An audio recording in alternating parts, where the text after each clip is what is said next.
Give us the headlines from your point of view, from the president's point of view. What are the headlines of this budget proposal? Sure, it's a very important budget proposal to tackle our debt and deficits. It balances the budget in 15 years with $4.6 trillion in deficit reduction. Historic, more than any president has proposed in history. We have a 5% cut to non-defense discretionary spending. We keep defense growing so that the military rebuild continues. And we make reforms where necessary with regard to programs like welfare reform with a work requirement to get people off of a cycle of dependency and onto a ladder of economic opportunity. So, Mr. Vought, let's talk about that deficit reduction. As you say, maybe we won't be losing quite as much money as we thought we were, but it's still adding to the deficit. I think over 10 years, something like $5.6 trillion. We'd end up $30 trillion in the red, having borrowed. This is something President Trump said he would turn around. He actually wouldn't be in a deficit when he left office. What changed?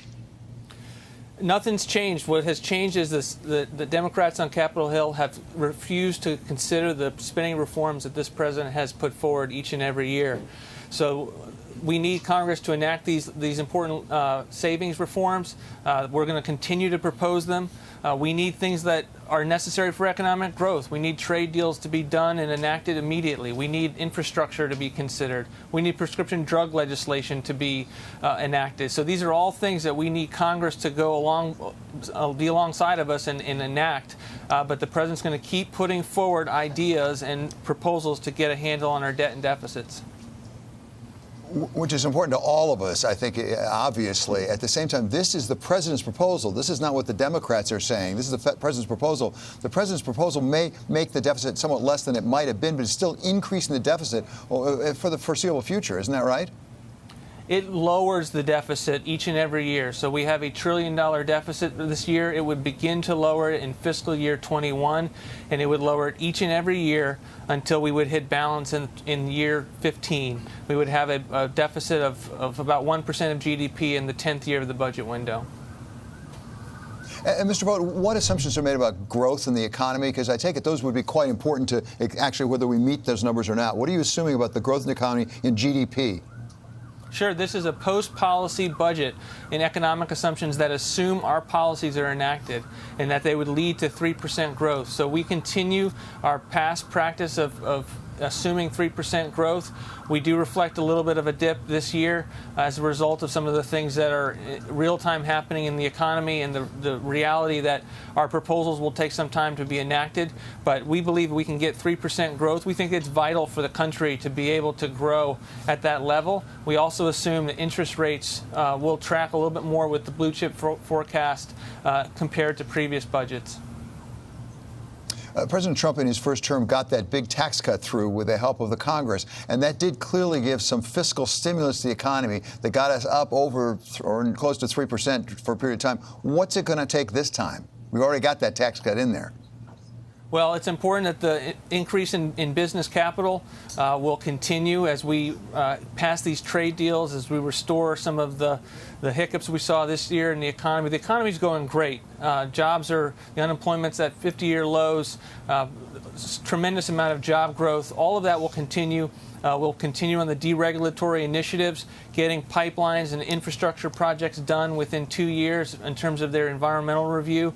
So there's a lot of things that we have in the deregulatory agenda that will help us to continue to grow.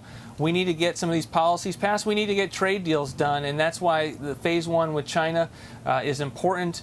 The signing of the USMCA agreement is so crucial. These are other things that we'll be working on to be able to continue to grow the economy at 3% growth.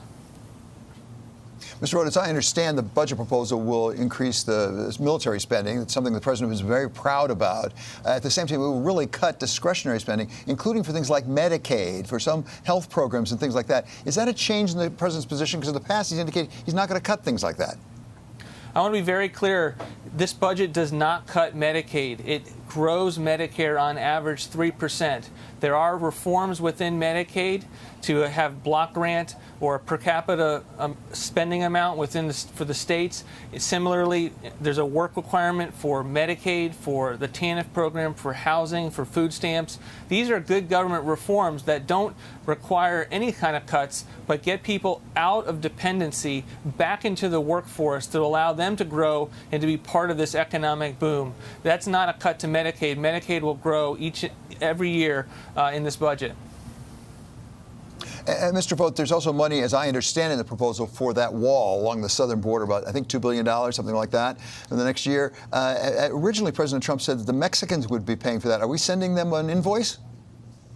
Look, this budget continues to fund the wall with regard to continue to provide the miles necessary along the southern border. We've had tremendous amount of success in getting the resources needed to be up to about 1,000 miles along the southern border. In terms of our relationship with Mexico, they're doing a great amount of work to help us contain our immigration problem along the southern border, putting their National Guard to use, helping us with detaining people that are waiting on some of their immigration court trials. So look, this is an important budget, huge increases for ICE and CBP in this budget. This is a security-first budget as well.